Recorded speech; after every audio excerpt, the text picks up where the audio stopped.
Es nuestra naturaleza que nuestra realidad colorea nuestras reacciones y nuestras acciones de una manera que tal vez ni siquiera nos damos cuenta la magnitud o la fuerza que tiene nuestra realidad, de nuestra perspectiva. Y cantábamos aquí, sea mi aflicción. Y realmente la verdad de las cosas es que ahorita, al menos nosotros aquí, nuestra aflicción es ligera comparada con la aflicción de otros que sufren verdaderamente, que están sufriendo más, que están debatiéndose entre la vida y la muerte en los hospitales, por sus familias, esperando el dictamen médico. Pero comparado, por ejemplo, nuestra aflicción con la pasión de nuestro Señor, que no tenía Él por qué vivir, que fue voluntaria, esta aflicción es algo realmente ligero. Comparada nuestra aflicción con la herencia que hemos recibido en Cristo Jesús, la promesa y la esperanza de la gloria, esto, como dijo el apóstol Pablo, es algo realmente ligero. Sin embargo, nosotros lo vemos como una situación que determina todo nuestra vida, nuestro día, ¿verdad? Y yo pensaba ahorita que estaba escuchando estas canciones, yo pensaba en el propósito eterno de Dios. A través de toda la Biblia, si tú lees toda la Biblia, si la pudieras leer así de corrido sin parar, vas a dar cuenta que hay un tema recurrente desde Génesis hasta Apocalipsis. Y es el tema de que el Señor está formando un pueblo para que ese pueblo habite con Él. Y Él ser el Dios de ese pueblo y ese que sea su pueblo exclusivo, posesión de Él.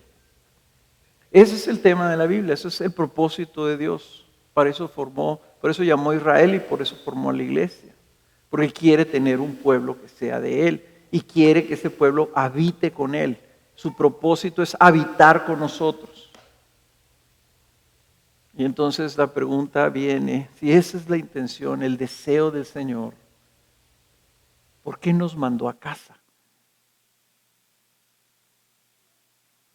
¿Por qué es que cerró las puertas de las iglesias? Quiere decir que tiene un propósito. Ese propósito no necesariamente estaba siendo satisfecho, con las reuniones de su iglesia, en las congregaciones. Y al hacer esto que está haciendo, creo yo que lo que quiere es promover precisamente que habitemos con Él, realmente, que vivir para nosotros sea Cristo.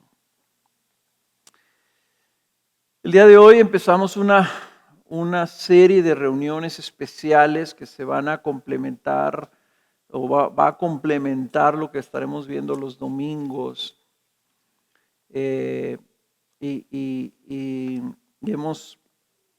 hemos querido hablar, principalmente enfocarlo dentro de cuál es el propósito de Dios para esta pandemia. Yo compartí el domingo, les decía, yo tengo una gran preocupación de que no desaprovechemos esta pandemia y que no vayamos a cometer el error de olvidarnos de las lecciones ya aprendidas en la crisis que tuvimos del 2008 al 2011, casi el 12, incluyendo la epidemia de la H1N1, como se llamaba H1N1, la influenza esa que era tan severa, que pegó en nuestro país, que surgió en nuestro país y que curiosamente nosotros aquí en Ciudad Juárez no vivimos tan intensamente porque estábamos más preocupados por otra epidemia, que era una epidemia de balas, bien mortal.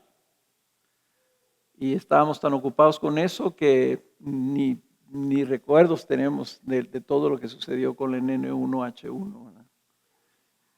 Y aprendimos lecciones ahí que son sumamente valiosas, que las debamos recordar, aunque hace 10 años de eso, y que podamos nosotros aplicarlos ahora en esto, porque esto es algo completamente diferente.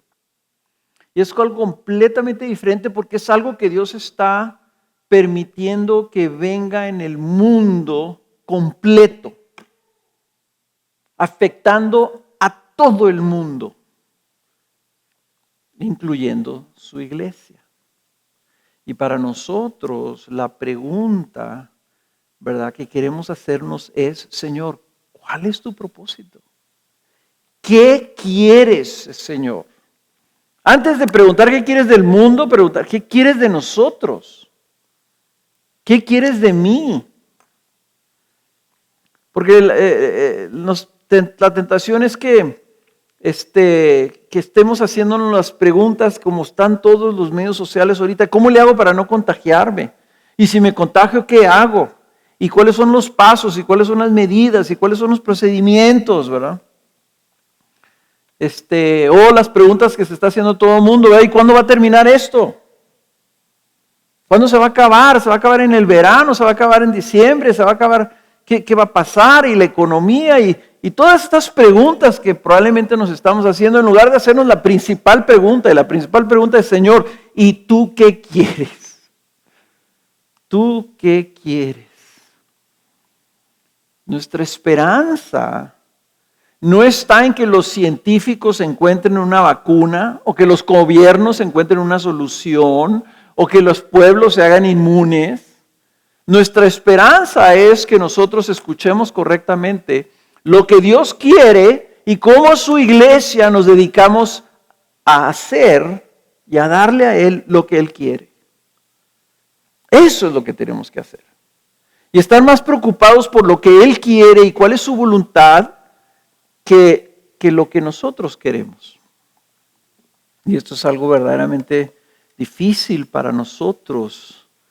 Es desconectarnos de la manera que piensa el mundo, que el mundo está pensando en sus cosas, en lo que valora, en lo que quiere preservar.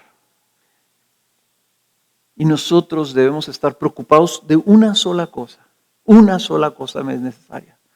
Y es: ¿qué quiere mi Señor? ¿Qué espera de mí? Ahora,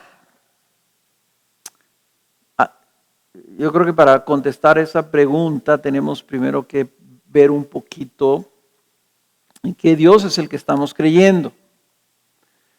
Y bueno, nosotros estamos creyendo en un Dios que gobierna por sobre todas las cosas, un Dios que es soberano, un Dios que nadie puede impedir su voluntad y que no está lejos de Él, no es algo difícil para Él permitir que algo como esto suceda, traer algo como esto sobre el mundo. Dice Isaías capítulo 40, versículo 22. Dice: Él es el que está sentado sobre la redondez de la tierra, cuyos habitantes son como langostas. Él es el que extiende los cielos como una cortina y los despliega como una tienda para morar.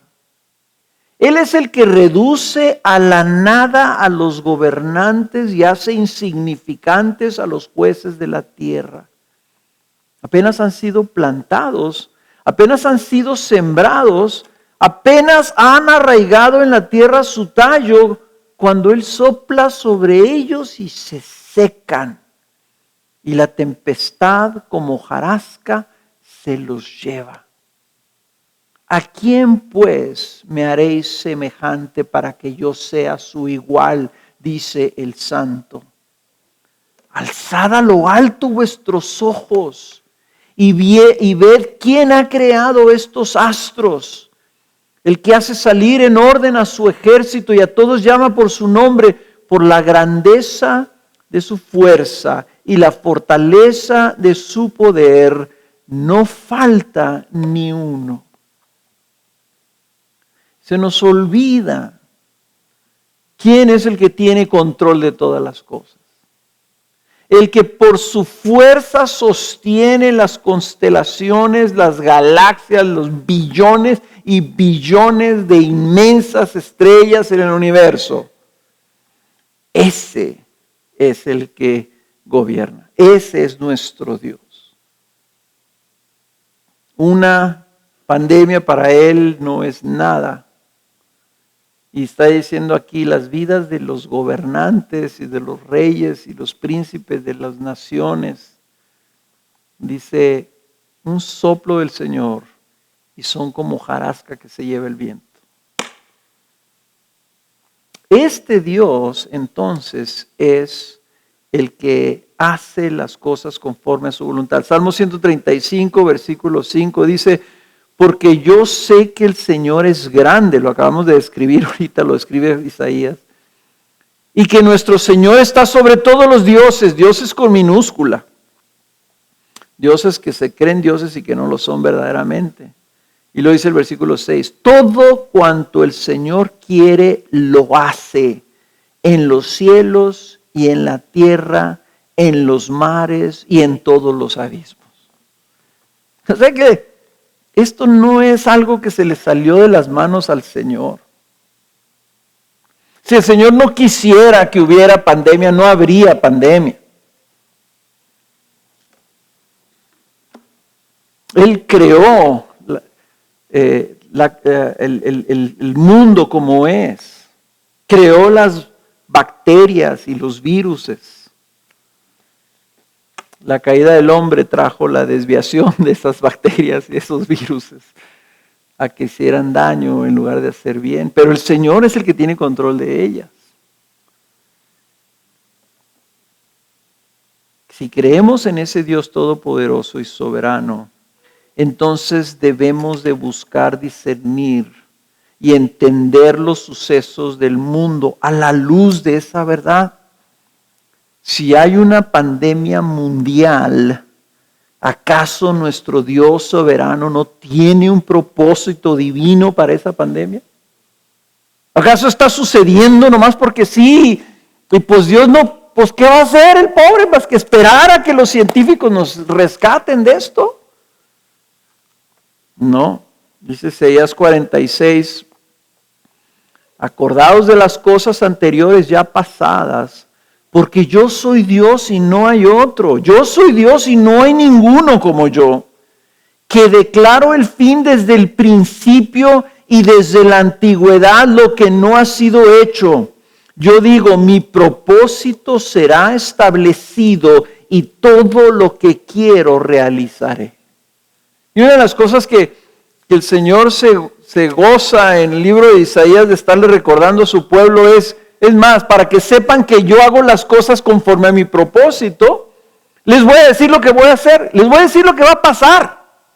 Y se los voy a anunciar antes de que suceda para que vean que yo así lo planeé. Entonces, sabemos que el Señor debe de tener un propósito en todo esto. Esto no es así como que algo que pasó. Esto es algo que el Señor mínimo permitió. Y si Él tiene un propósito para la pandemia y la pandemia está viniendo también a su iglesia y por eso están las puertas cerradas, entonces tenemos que preguntarnos, entonces Señor, dentro de tu propósito, ¿cuál es tu propósito para con nosotros? Esa es la pregunta que debemos hacernos.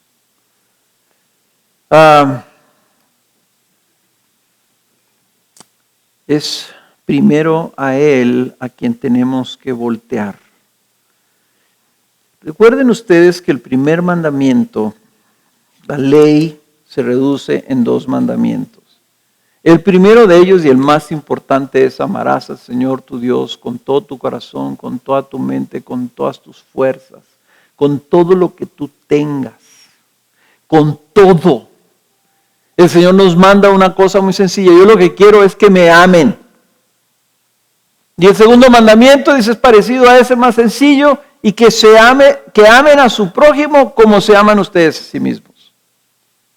Ahí se reduce todo, es tan sencillo como eso. Entonces, un mandamiento global: amen a su Dios y amen a su prójimo.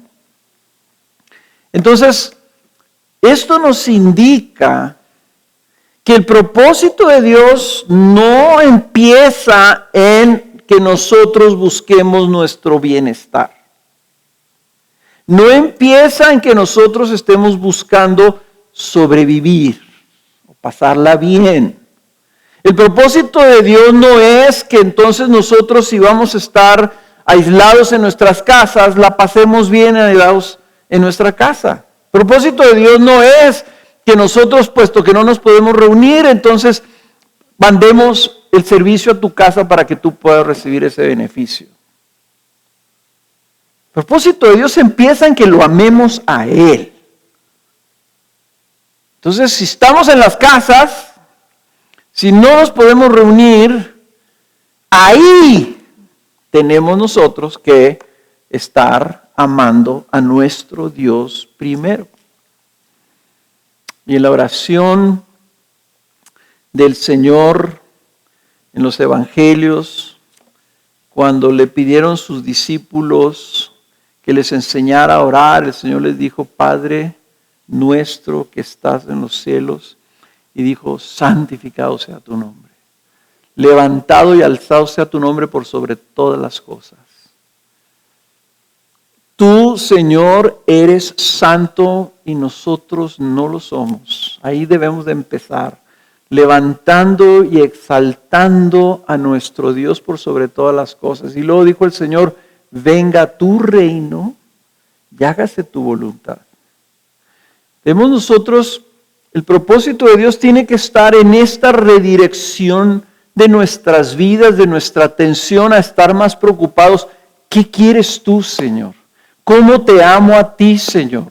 ¿Qué quieres tú traer a nuestras vidas? Porque tú eres el Rey y nuestro Señor. Venga tu reino, gobierna sobre nosotros. Dinos qué quieres que hagamos para que se haga tu voluntad y no la nuestra.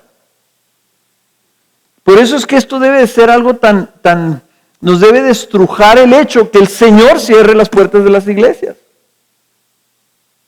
Porque entonces está buscando algo que tiene que ver con nuestros corazones, que quiere lograr en nosotros estando apartados los unos a los otros.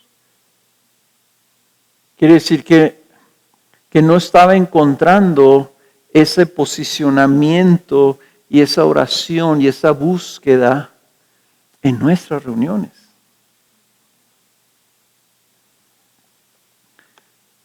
Entonces dice el Señor a sus discípulos: busquen primero su reino y su justicia. Busquen primero que Él gobierne en ustedes, que Él diga, que Él mande, ¿verdad? Como así cuando decimos, nos enseñaron, ¿verdad?, nuestros papás, ¿verdad? Cuando nos hablaran y mi mamá me hablaba: Carlos, yo debía responder: mande, mamá. Manda. ¿Cuál es tu voluntad? ¿Qué quieres que yo haga? Que yo lo voy a hacer. Si el Señor nos está llamando ahorita la atención, nosotros tenemos que decir: mande, Señor. ¿Cuál es tu voluntad? Estoy buscando tu reino, estoy buscando tu gobierno, estoy buscando lo que tú llamas que es bueno, y ahí es donde tenemos que empezar. Entonces, ¿cuál pudiera ser el propósito de Dios para esta pandemia? El propósito de Dios para con su iglesia. Vamos a dejar a un lado que si tiene un propósito para el mundo, indudablemente tiene un propósito para el mundo. Pero ahorita vamos a pensar en nosotros, en nuestras vidas como iglesia de Dios. ¿Cuál pudiera ser su propósito? Dice Santiago capítulo 1, versículo 2.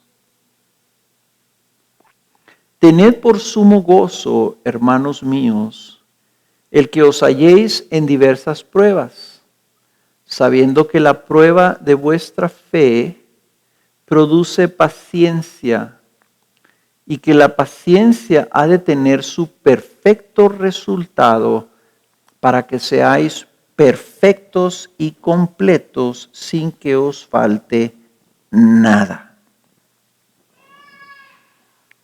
Entonces, estamos tratando de encontrar cuál pudiera ser el propósito de Dios. La Escritura nos da muchas guías que se aplican a todas las diferentes pruebas que vivamos sobre cuál es el propósito del Señor cuando permite que estas cosas pasen. Primero de ellos, muy sencillo, es que Él nos está probando. Y está probando a ver si somos de a veras. Está probando a ver si realmente le amamos. Está probando a ver si le amamos a pesar de esto. Cuando estábamos en la guerra, y así le digo yo porque era una guerra, nosotros no estábamos más que en medio de la guerra y la guerra estaba así por arriba de nosotros, o estábamos esquivando la guerra. Yo les dije esto muchas veces, el Señor nos está probando a ver si vamos a amarlo y confiar en Él a pesar de todo esto que está pasando. Y llegó un momento en agosto del 2010 donde yo tuve que cambiar esa frase y decirles: el Señor nos está probando a ver si le vamos a amar y le vamos a ser fieles y le vamos a confiar en Él a pesar de que nos maten.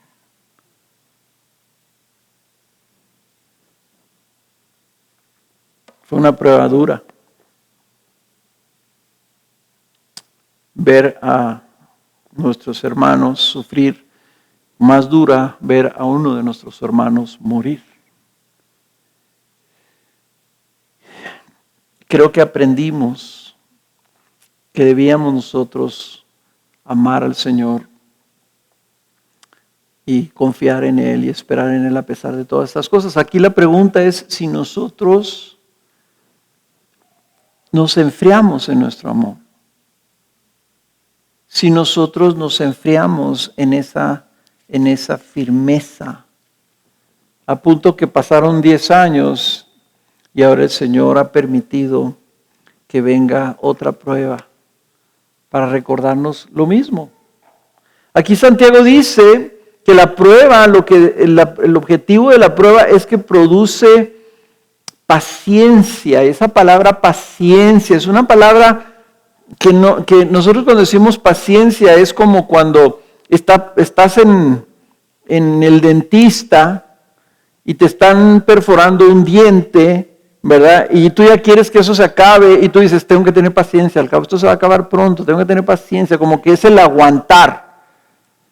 Pero esta palabra bíblica, paciencia, es otra palabra, es una palabra que en inglés se dice endurance, que tú tengas una resistencia, que tú puedas estar constante, que tú estés firme. En otras palabras, es como si tú estás enfrentando una tempestad que te está pegando de frente y tú te mantienes firme a pesar de esa tormenta que está viniendo delante de ti, sin claudicar, sin moverte, sin retroceder. Dice, la prueba de nuestra fe produce eso. Y dice, y eso es lo que quiere el Señor, ¿verdad? Porque eso, su perfecto resultado es que nosotros seamos perfectos y completos en Cristo. En otras palabras, mientras no seamos completos, mientras no haya terminado el Señor su obra en hacernos a imagen y semejanza de Cristo Jesús, Él va a seguir permitiendo que vengan pruebas. Ahora, si nomás fuéramos nosotros los que estuviéramos experimentando esto, ¿verdad? O nuestra ciudad, tal vez no sé si sería más fácil tratar de discernir lo que el Señor quiere, pero esto lo que está viniendo es mundial. Es toda su iglesia y nosotros no conocemos el estado de toda la iglesia en el mundo, pero sí podemos ver nuestro propio estado. Y miren, hermanos, yo les tengo que decir, y se los dije el domingo, nuestra preocupación es que esa tempestad, esa prueba, la vamos a vivir cada quien en nuestra casa. Y va a ser sacudida nuestra fe. Y van a venir vientos ahí. Y el Señor básicamente va a ver quién le ama de verdad. Quién confía en Él de verdad. Quién le busca y espera en Él de verdad. ¿Quién lo va a honrar a Él a pesar de que nadie lo está empujando a buscarlo y a honrarlo y a permanecer en Él? ¿Quién va a seguir siendo fiel cuando nadie le esté, como dijimos el domingo, como un burrito con un palito que le estás pegando para que se mueva?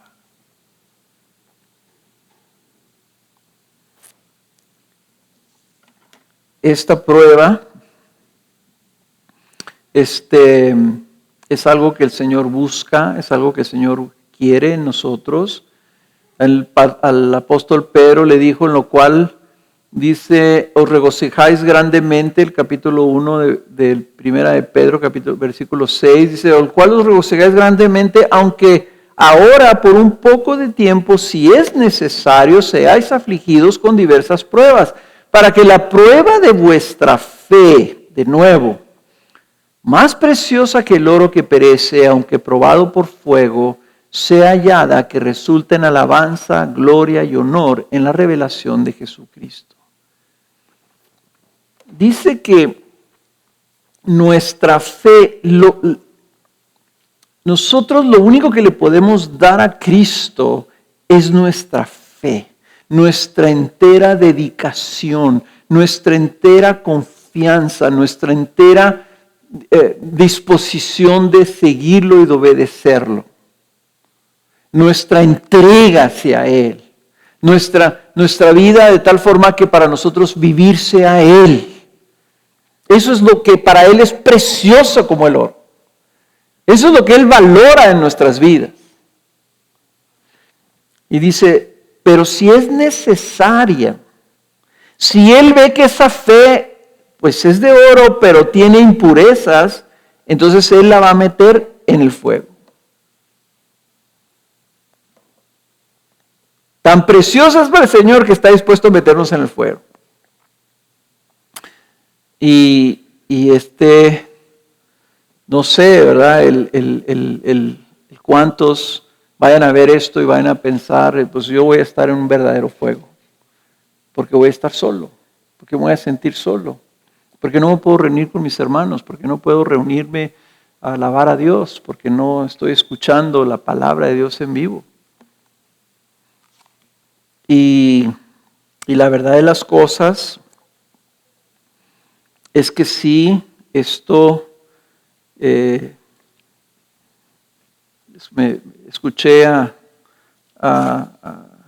mi hermano Miguel Núñez, que me dijo, Carlos, es que date cuenta, una iglesia vacía, no es una celebración. No es una celebración.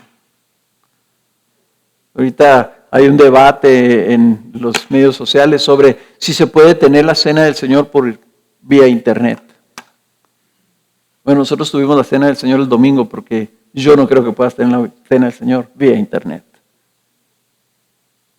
Creo que puede, como familias, juntarse y tener una celebración, pero no podemos hacer aquí algo así, ¿verdad? Y lo que cada quien en sus casas, a ver, todos listos ahora, ¿verdad? Y por las redes, ¿verdad? Eso no es la iglesia del Señor. Eso no es real. No estamos jugando, ¿verdad?, a la iglesia. El Señor nos mandó a la casa para algo. Y ahora nuestro propósito es nuestra intención es encontrar ese propósito porque está siendo probada nuestra fe. Está siendo probada nuestra fe.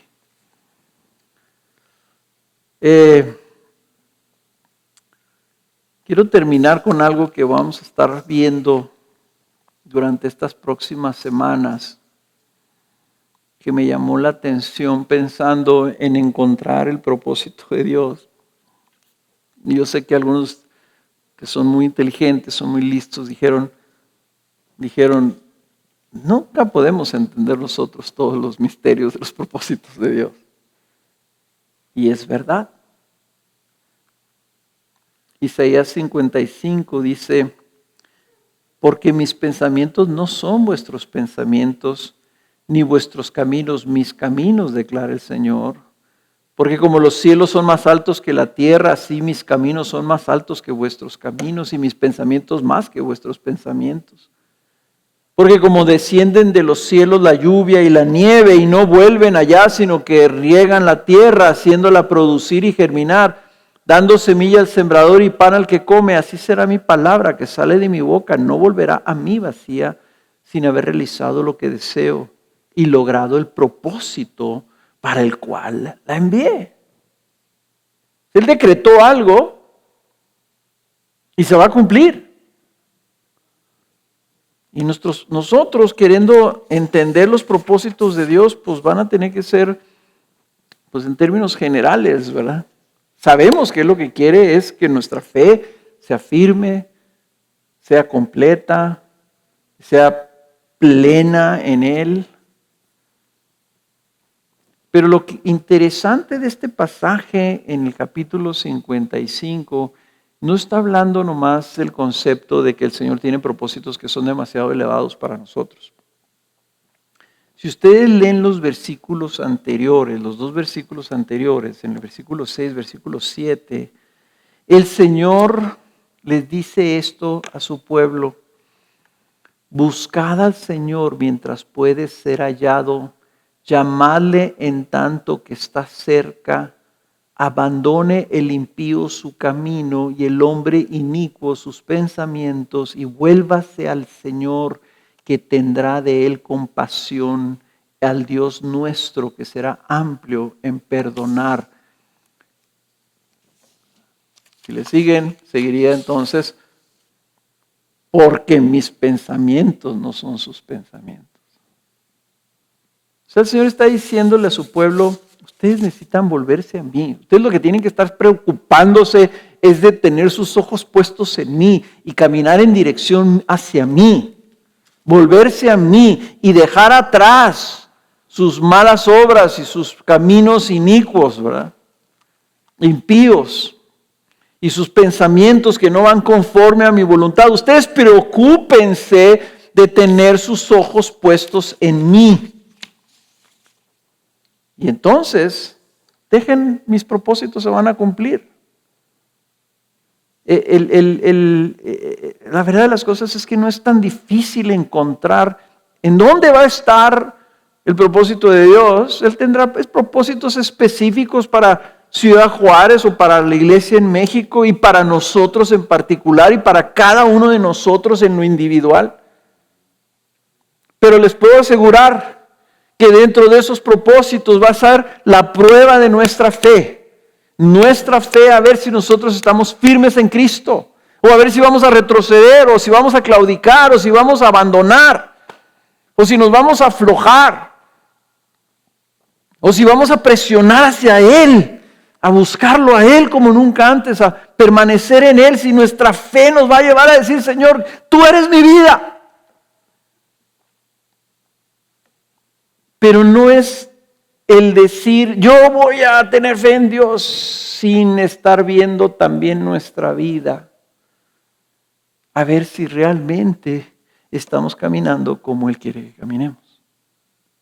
No se puede decir que amamos a Dios y no amar su justicia. No se puede decir que amamos, que buscamos su reino y no buscar también su justicia.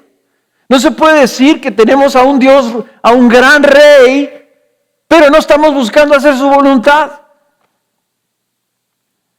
Entonces yo sospecho que si agarró él y dijo, vamos a hacer una prueba. Y a lo mejor le preguntaron los ángeles, bueno Señor, ¿y a quiénes vas a agarrar? Vamos agarrando al mundo completo.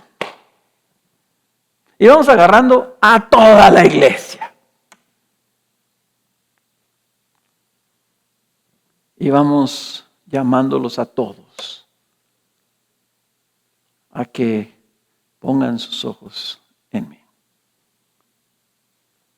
Cuando dice abandone el impío su camino, implica, hermanos, y todos debemos estar seguros de esto, de que hay impiedad en nuestros caminos. Entonces la fe firme es una fe que también se muestra en nuestro caminar.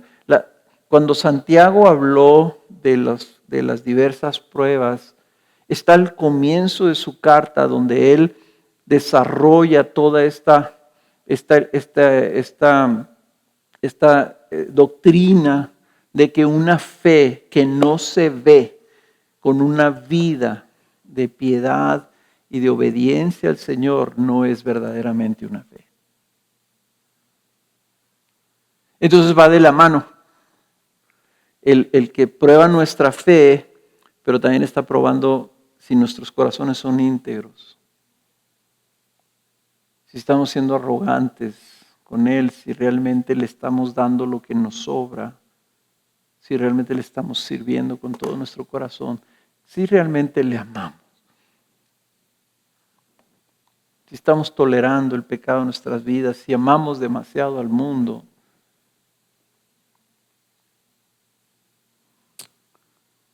Y todos entonces necesitamos volvernos al Señor. Volverse al Señor significa, y se los he traído aquí y se los voy a repetir. Volverse al Señor significa que donde tú estabas viendo, si estabas viendo algo que era para ti un ídolo, si estabas viendo tus propios deseos, tus propias pasiones, tus propios anhelos, y eso es lo que te estaba gobernando. Dice, volveos a mí significa quita tus ojos de eso, ponlos en mí y ven en esa dirección. Ese es el arrepentimiento. El arrepentimiento se ve en nuestro caminar, se ve en nuestras obras. Entonces, hermanos, les quiero anticipar que yo pienso que esto ahorita aún no es una aflicción, que va a ponerse peor antes de que se ponga mejor, que nuestra fe va a ser probada, que va a ser probado nuestro amor a Dios y va a ser probado nuestro amor al prójimo. Y que lo que creo que la manera del equipo pastoral servirlos es ayudándonos todos a poner los ojos donde los debemos de poner. Y aunque estamos siguiendo estas normas y desgraciadamente el gobierno estatal puso unas normas ya más estrictas que nos están limitando más, quienes pueden estar presentes. Bueno, no debe de sorprendernos porque creo que el Señor está siendo muy claro que quiere quitarnos muletillas, quiere quitarnos cosas que no le estaban gustando y quiere probar nuestro corazón. Entonces, vamos para largo, probablemente. Pero este va a ser el camino que este es el hilo que vamos a jalar. y a ver qué sale si le jalamos. No estamos aquí como para decir, hermanitos, no se preocupen, no va a pasar nada, vamos a salir de esta, échale ganas, el mes que entra ya nos vamos a reunir, no sabemos nada. Y yo no les estaría sirviendo si les estaría nomás diciendo, no, miren, el Señor es bueno y van a ver que salimos de esta bien suave. Ya el Señor ya nos probó antes. Ya el Señor nos dijo, esto se va a acabar cuando yo termine lo que yo estoy haciendo. Aquella ocasión duró 3 años y medio. Fue muy duro. No nos engañemos de pensar que las cosas, porque confiamos en Dios y le amamos, se van a acabar pronto. No, Él tiene un propósito. Él ama nuestra fe y la quiere refinadita. Y va a hacer lo que sea necesario. Si es necesario, va a probarnos hasta que sea así. Así que yo creo que lo que tenemos que hacer, como les he dicho yo antes, es abrazar el fuego. Señor, viene la pandemia, está bien, hágase tu voluntad, aquí estamos. Haz con nosotros lo que tú quieras.